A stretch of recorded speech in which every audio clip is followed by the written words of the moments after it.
We will hold Familiar attack on our nation. Today, our armed forces stand our NATO allies and our safety and custody from the responsibility for brutality and Coast Guard hostage.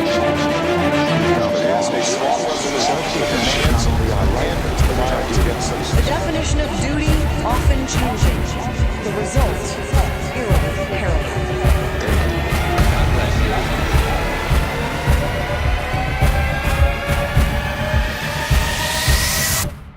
God bless you.